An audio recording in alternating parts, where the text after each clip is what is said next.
A'udzubillahi minasyaitonirrajim. Bismillahirrahmanirrahim. Alhamdulillahi rabbil alamin. Nahmaduhu wa nasta'inuhu wa nastahdihi wa nastaghfiruh wa na'udzubillahi min syururi anfusina wa min sayyiati a'malina. May yahdihillahu fala mudilla lahu wa may yudlilhu fala hadiyalah. Nashhadu an la ilaha illallah wa nashhadu anna Muhammadan 'abduhu wa rasuluh. Allahumma salli ala sayidina Muhammad wa ala alihi wa sahbihi ajma'in. Alhamdulillah, bersyukur kepada Allah Subhanahu wa taala. Bersama-sama lagi kita pada pagi ini dalam sesi tadabbur harian Al-Quran. Satu hari, satu muka surat. InsyaAllah hari ini kita akan bersama-sama di muka surat 254, insyaAllah, di surah Ar-Ra'du, ayat yang ke-35 sehingga ayat yang ke-42. InsyaAllah, ayat 35 sehingga ayat yang ke-42. Ini adalah merupakan muka surat yang terakhir, insyaAllah, daripada surah Ar-Ra'du. Selepas daripada ini kita akan hanya ada beberapa ayat lagi daripada surah Ar-Ra'du dan kita akan masuk kepada satu surah baru, iaitu surah Ibrahim. Jadi insya-Allah kita akan tengok pada muka surat ini apa yang disebutkan oleh Allah Subhanahu wa taala. Allah Taala nak beritahu kepada kita semua, insya-Allah, yang kita baca setiap hari Al-Quran, kita akan tengokkan apakah dia yang disebutkan oleh Allah Subhanahu wa taala dalam muka surat ini, insya-Allah. Alhamdulillah, terima kasih kepada yang memberi feedback gambar dan juga suara. Alhamdulillah. A'udzubillahi minasyaitonirrajim. Saya akan baca sikit insya-Allah ayat yang pertama daripada muka surat ini, ayat yang 35 daripada muka surat 254, insya-Allah. A'udzubillahi minasyaitonirrajim. Bismillahirrahmanirrahim. Mathalul jannati allati wu'idal muttaqun tajri min tahtihal anhar ukuluha daimun wa zilluha tilka uqbal ladzina ittaqaw wa uqbal kafirina an-nar. Sadaqallahul azim. Masya-Allah, kita tengok hari ini Allah SWT mulakan dengan menyatakan apakah yang akan diperolehi oleh orang-orang yang beriman ni. Ayat ini adalah merupakan, sebagaimana kita sebut sebelum daripada ni, sebahagian besar daripada ulama mengatakan bahawa surah Ar-Ra'du ini turunnya pada pengakhiran semasa Nabi kita SAW berada di Makkah Al-Mukarramah. Ertinya ialah selepas daripada orang kafir, orang-orang musyrik Makkah tak nak terima Nabi SAW setelah dakwah yang panjang. Jadi Allah SWT terus menyebutkan apakah perkara yang telah mereka lakukan kepada Nabi dan sebagainya, dan kemudian Allah Ta'ala telah hiburkan Nabi kita SAW dengan beberapa perkara, iaitu menyebutkan apa yang telah berlaku kepada Nabi-Nabi terdahulu, begini dan begini. Dalam ayat ini, dalam muka surat ini, kita akan lihat ada lagi beberapa perkara yang ini, dan kemudian Allah Ta'ala mulakan pada awal muka surat ini dengan menyebutkan tentang apakah yang akan diperolehi oleh orang-orang yang beriman ni. Betapa ruginya orang-orang yang musyrik ni. Mereka tak nak, mereka tak mahu apa yang ditawarkan, yang diberitahu oleh Nabi SAW. Kita akan tengok sini. Allah SWT kata perumpamaan. Mathalul jannah. Perumpamaan syurga yang dijanjikan, allati wu'idal muttaqun, yang dijanjikan kepada orang-orang yang bertakwa ni. Bertakwa maksud sini ialah orang-orang yang takut kepada syirik, kata tafsir.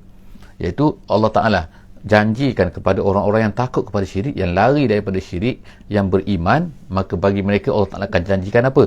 Iaitu Al-Jannah, yang mana tajri min tahtihal anhar, yang mengalir di bawah syurga itu. Tengok, ini adalah satu benda yang selalu kita akan tengok dalam Quran. Allah SWT sebutkan, bila sebut syurga, dia akan sebutkan mengalir di bawahnya sungai-sungai. Bagi orang Arab ni, sungai satu benda yang sangat-sangat indah, sangat-sangat mereka nak, sebab air kan. Mereka hanya melihat padang pasir kan. Bila jumpa air, mereka sangat gembira. Jadi ini kan pula rumah, taman, kemudian ada syurga, ada air, mengalirnya air, sungai-sungai di bawah ni. Ini satu benda yang sangat nikmat lah. Jadi pada hari ini, kalau kita cerita, mungkin kita kata, oh, dia ada air di bawahnya mengalir. Ni di Venice ke apa ni kan, sebagainya kan, di Rome tu sana kan, di Italy, Venice. Jadi semua kenikmatan-kenikmatan yang diinginkan oleh manusia pada hari ini, semua akan dapat di syurga kalau mereka nak kan. Jadi Allah SWT sebutkan benda ni, bahkan semua benda yang manusia nak ni, semua keindahan-keindahan yang mereka nak akan ada di hari akhirat nanti di mana syurga. Bagaimana? Jadi Allah SWT sebut sini perumpamaan. Perumpamaan nak mengatakan bahawa bukan hanya ini saja yang ada. Macam-macam nikmat, semua nikmat ada.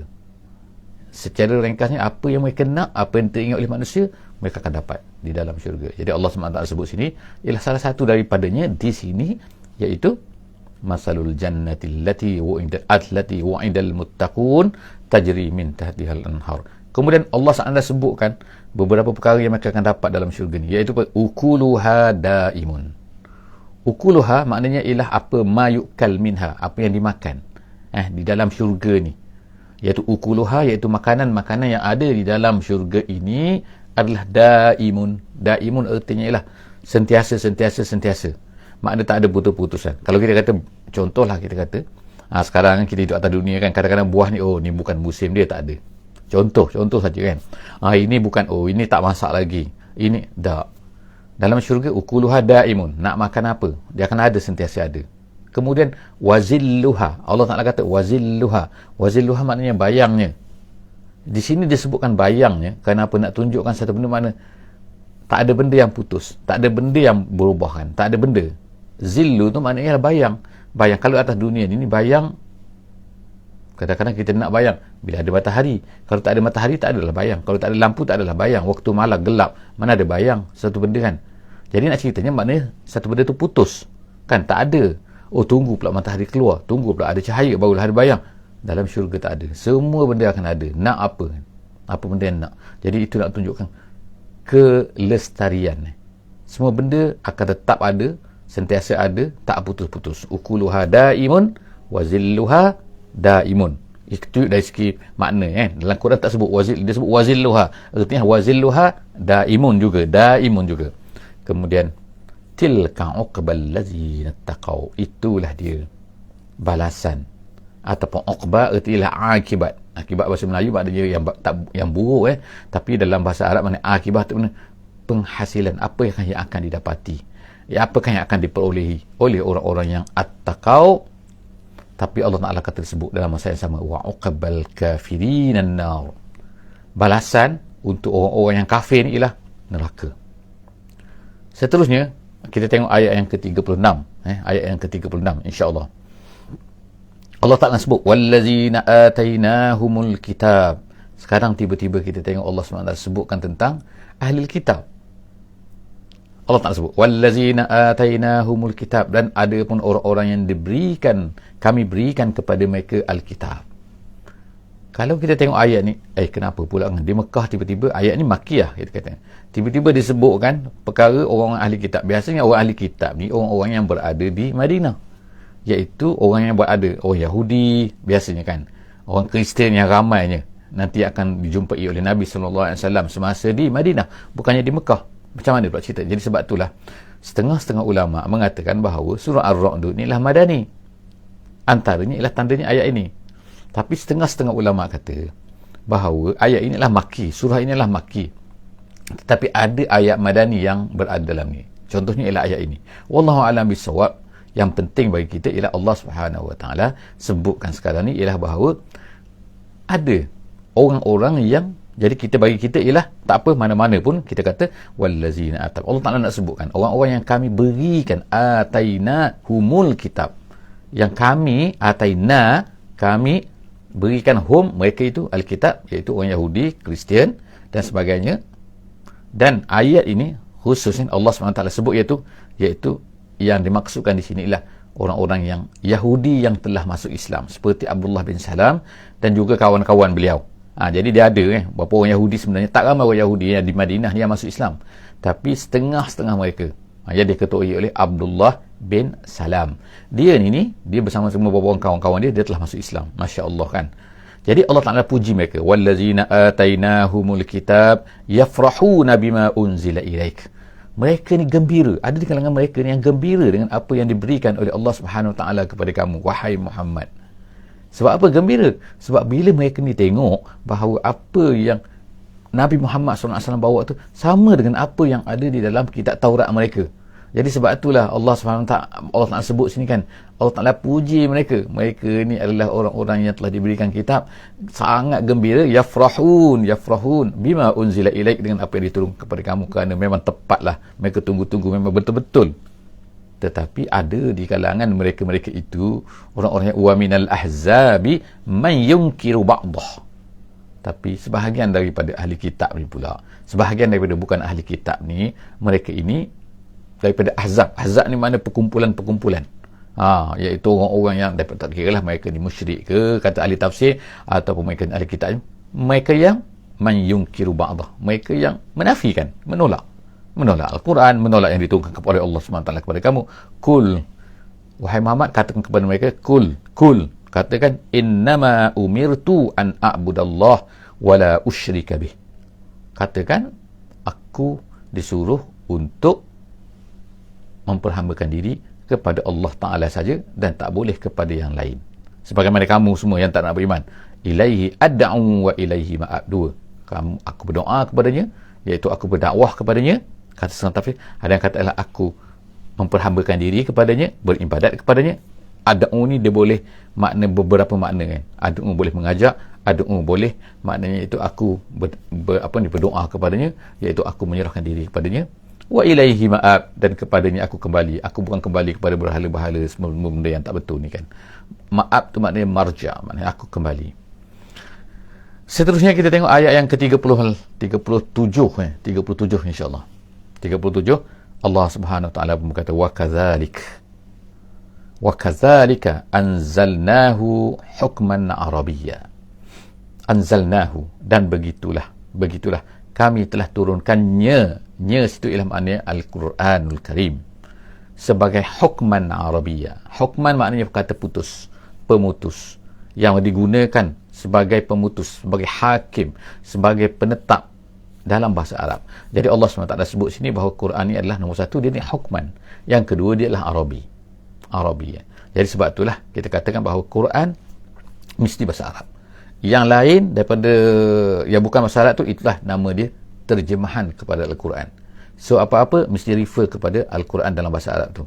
Sebab Al-Quran yang bahasa Melayu kita hanya kata translation saja, terjemahan kepada Al-Quran saja, dia bukan Al-Quran. Quran mesti bahasa Arab. Sebab itulah baca Quran mesti bahasa Arab. Nak baca dalam semayang mesti bahasa Arab. Nak refer Quran sebagai satu benda hukum, mesti refer kepada yang bahasa Arab, bukan kepada yang bahasa Melayu. Sebab itu bukannya Al-Quran, itu hanya terjemahan kepada Quran. Itu kehebatan, tak sebagaimana kitab-kitab yang lain. Kitab Bible ke yang telah ditranslate dah jadi Bible dah kan, tak tahu dah mana dah kitab Injilnya kan.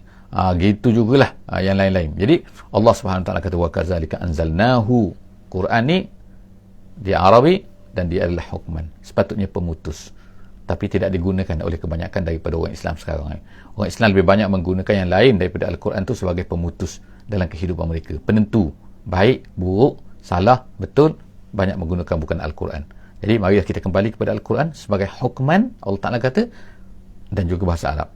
Wala in ittaba'ta ahwa'ahum ba'da ma ja'aka minal ilm ma laka minallahi min waliyyin wala waq. Allah Ta'ala bagi amaran tu, wala in ittaba'ta ahwa'ahum, kalau kamu ikut ahwa'ahum, kehendak-kehendak mereka, maknanya wahai Muhammad jangan ikut sebab kalau kamu ikut, wala in ittaba'ta, wahai Muhammad, kalau kamu ikut apa yang mereka nak tu, orang kafir nak tu kan, orang selain, orang tak Islam nak tu, ba'da ma ja'aka minal ilmi, setelah daripada kamu dah tahu dah, Allah Ta'ala dah beri kepada kamu kan, ini salah, ini betul, tapi kamu nak ikut juga, maka dia kata malaka minallahi min waliyyin, tak akan ada siapa lagi yang akan boleh tolong kamu. Wali maknanya nasir, maknanya penolong. Wala waq maknanya ialah tidak ada lagi yang boleh menghalang kamu daripada azab Allah Subhanahu wa taala. Jadi maknanya ini amaran kepada Nabi Muhammad. Of course Nabi Muhammad tak buat benda ni kan, tapi kita kena ingat kemungkinan kita buat kan, kemungkinan kita sebagai umat Islam kadang-kadang kita buat benda ni, iaitu apa? Kita mengikut apa yang dikehendaki oleh orang kafir, ahwa'ahum. Jadi Allah Ta'ala terus melabelkan bahawa semua yang datang daripada mereka tu ahwa' je, yang datang daripada Allah adalah wahyu. Jadi kita ada dua kan, sama ada al-wahyu, sama ada al-ahwa'. ahwa ni maknanya ialah apa yang datang daripada pemikiran, apa yang datang daripada perasaan, apa yang datang daripada kehendak manusia. Maka benda tu bila bertentangan dengan wahyu, automatically maka dia adalah ditolak. Dia mesti ditolakkan. Dia adalah salah kalau bertentangan dengan wahyu. Kemudian seterusnya, jadi Allah Ta'ala bagi amaran tu kan, jangan kamu buat macam tu.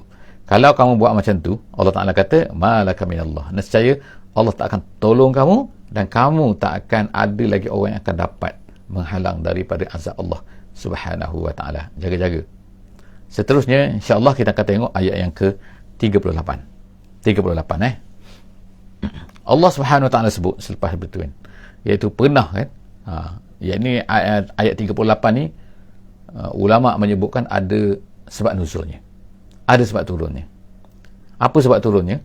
Iaitu orang kafir ni, orang kafir musyrik, ataupun kafir-kafir apa-apanya, mereka pernah menuduh Nabi sallallahu alaihi wasallam. Apa yang mereka tuduh Nabi ni?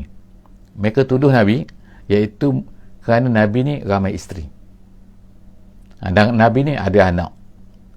Jadi semua ni kalau ikutnya sama ada orang Kristian ke, orang Yahudi ke, ataupun orang musyrik ke, mereka ni tahu Nabi-Nabi terdahulu.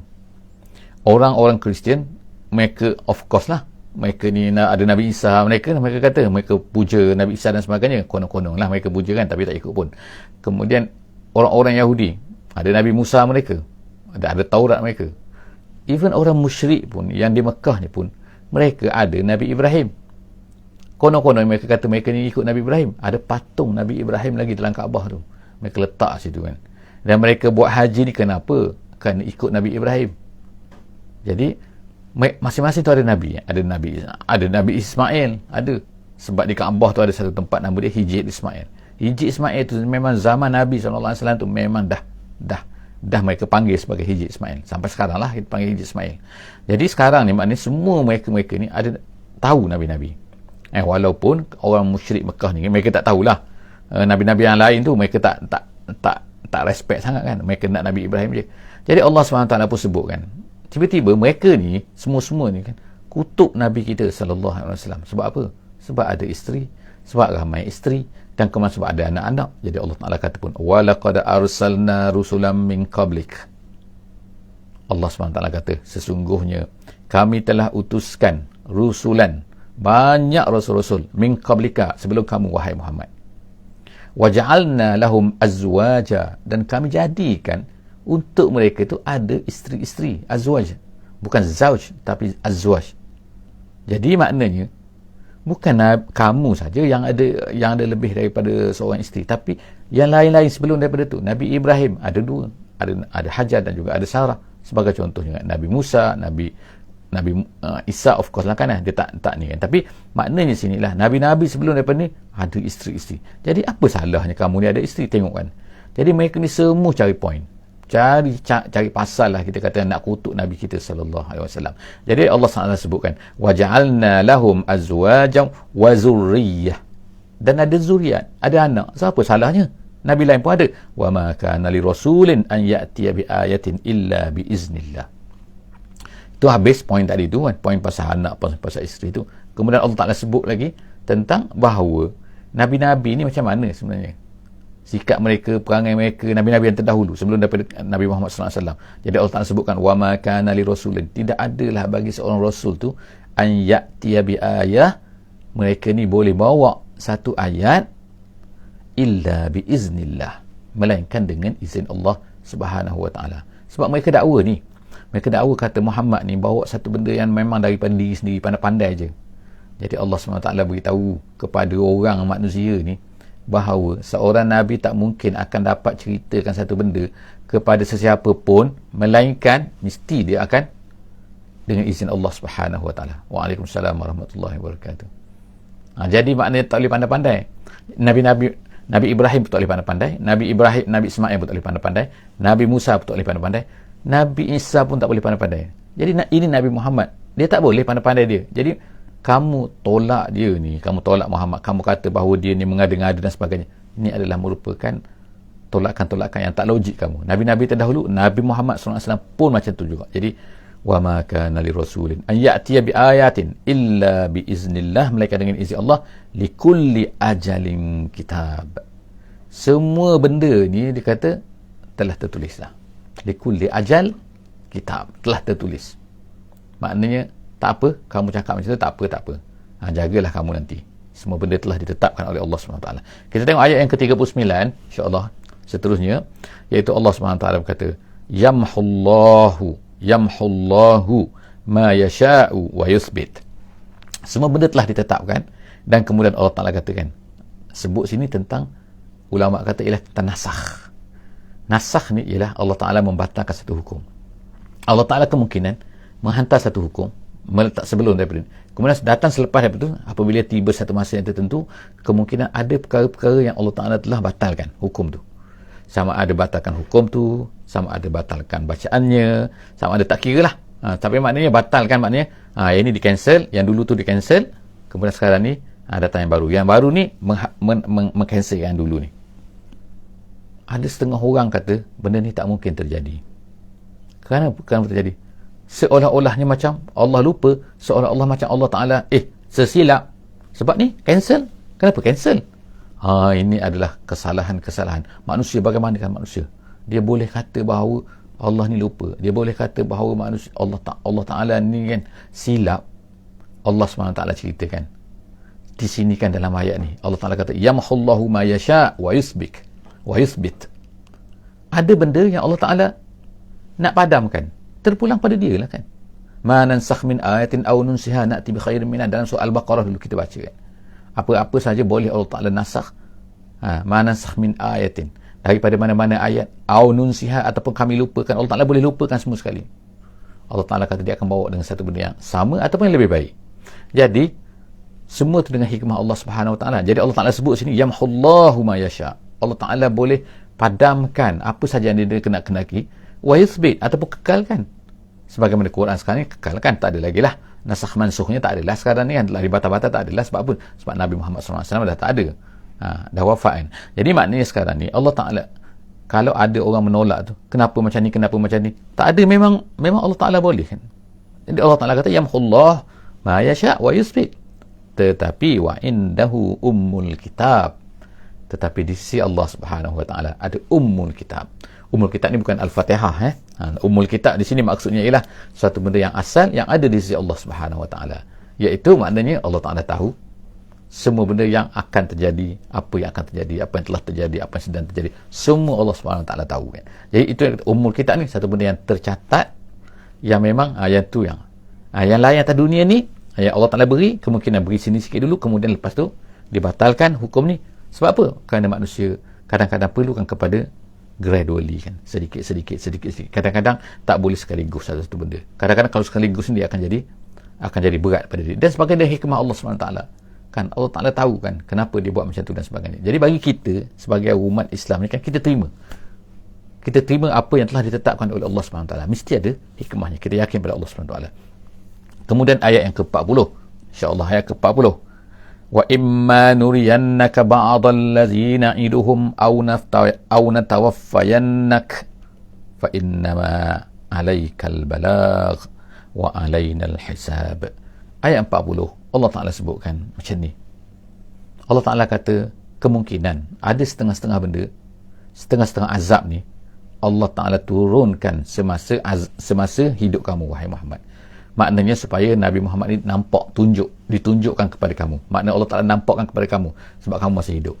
Maknanya, sebagai contohnya, kematian orang-orang penjahat-penjahat Mekah yang menghalang dakwah di Mekah, Allah Ta'ala tunjukkan depan Nabi Muhammad SAW. Mereka ni mati semua di Badar.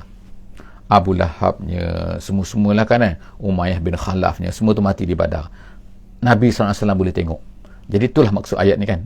Allah Ta'ala kata, setengah daripadanya yang kami janjikan kepada kamu wahai Muhammad, kamu akan dapat tengok apa yang terjadi kepada mereka. Mereka akan dibunuh, mereka akan begini dan sebagainya. Jadi wa imma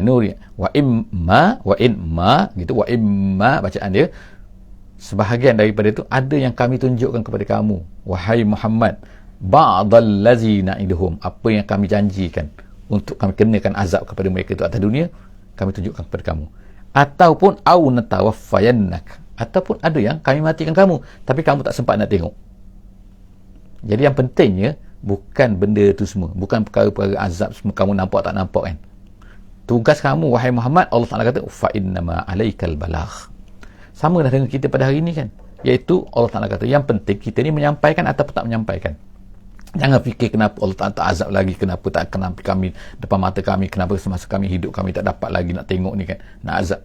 Tak, yang penting kamu ni fa innama alaikal balagh wa alainal hisab. Kami yang akan uruskan bahagian pengiraan mereka ni kena azab tak kena azab ni, tu serah kepada Allah Subhanahu Wa Taala. Kerja kamu ialah menyampaikan. Kerja kita sekarang ialah menyampaikan. Tu ayat 40, kita tengok ayat 41. Allah Subhanahu Wa Taala kata awalam yarau anna na'til arda nanqusuha min atrafiha.